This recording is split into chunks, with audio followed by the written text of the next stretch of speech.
Peperangan di negara Israel belumlah ada tanda usai.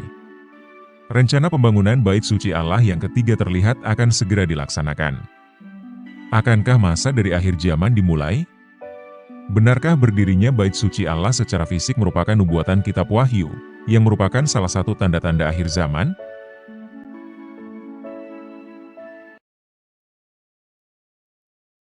Kitab Wahyu adalah kitab yang membahas nubuatan, ataupun kejadian-kejadian yang akan terjadi di akhir zaman. Suatu kitab yang penuh dengan simbol dengan makna yang terkandung di dalamnya. Perhatikan ayat berikut. Ada tertulis, bangunlah dan ukurlah bait suci Allah. Berdasarkan ayat ini ada pandangan yang mengatakan, bahwa di akhir zaman salah satu cirinya akan ada pembangunan bait suci Allah secara fisik di negara Israel. Yang berarti ayat ini adalah makna denotasi, makna yang sesungguhnya. Apakah memang demikian? Bangunan yang manakah yang dimaksud? Yang inikah? Kemah suci yang dibangun pada zaman Nabi Mose. Atau mungkinkah bangunan ini? Yang dibangun oleh Raja Salomo.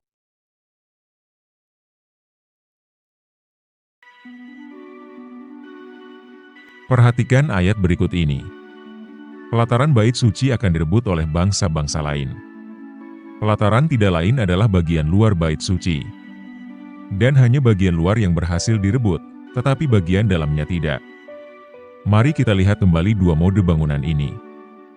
Bila bangsa-bangsa di akhir zaman akan menyerang negara Israel modern, dan jika memang ada bangunan yang dibangun di masa akhir zaman, yaitu bait suci Allah yang ketiga.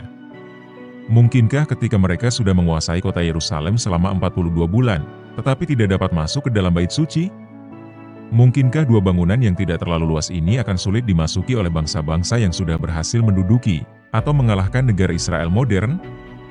Harap diingat, pada masa perjanjian lama, ketika bangsa-bangsa menduduki Yerusalem, mereka tidak hanya menguasai kota dan temboknya saja, tetapi juga bait suci mereka sudah masuki, bahkan sampai ke bagian ruang Maha Kudus.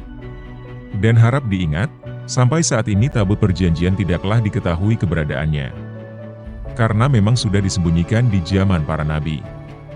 Agar bila Yerusalem diserang, dan musuh memasuki bait suci, tabut perjanjian tidak dapat direbut, ataupun diambil musuh kembali, seperti yang pernah terjadi sebelumnya.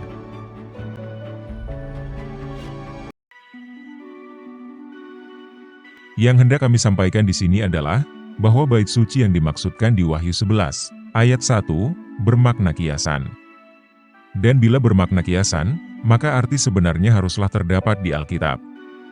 Tuhan Yesus pernah berkata bahwa Ia akan membangun bait Allah dalam jangka waktu 3 hari. Tetapi yang dimaksudkan bukanlah seperti bangunan bait suci pertama, yang dibangun oleh Raja Salomo. Karena bait suci yang dimaksudkan bermakna konotasi, yang tidak lain berbicara mengenai dirinya sendiri. Tuhan Yesus sebagai yang sulung, dan sebagai imam besar di sorga. Berikutnya Rasul Paulus juga mengingatkan, bahwa bait Roh Kudus dapat juga berarti tubuh orang-orang percaya. Perhatikan kembali Wahyu 11, ayat 1. Kata bangunlah, dalam bahasa Yunaninya, egairo. Maknanya dapat berarti, terbangun dari tidur. Jadi kata egairo, dapat juga diterjemahkan, bangkit. Makna kiasan bait suci tidak lain berarti tubuh dari orang-orang percaya. Jadi yang dibangun bukanlah suatu bangunan secara fisik, tetapi orang-orang percaya yang akan terbangun rohnya. Mereka semua akan mengerti bahwa waktunya akan segera tiba. Karena orang-orang percaya bukanlah orang-orang dunia, yang terlelap ketika akhir zaman tiba. Sehingga kedatangan Kristus bagi orang-orang dunia akan seperti pencuri. Tetapi sayangnya walaupun orang-orang percaya akan mengerti waktu kedatangan Kristus, tidak semuanya yang akan terangkat. Terima kasih, Tuhan Yesus memberkati.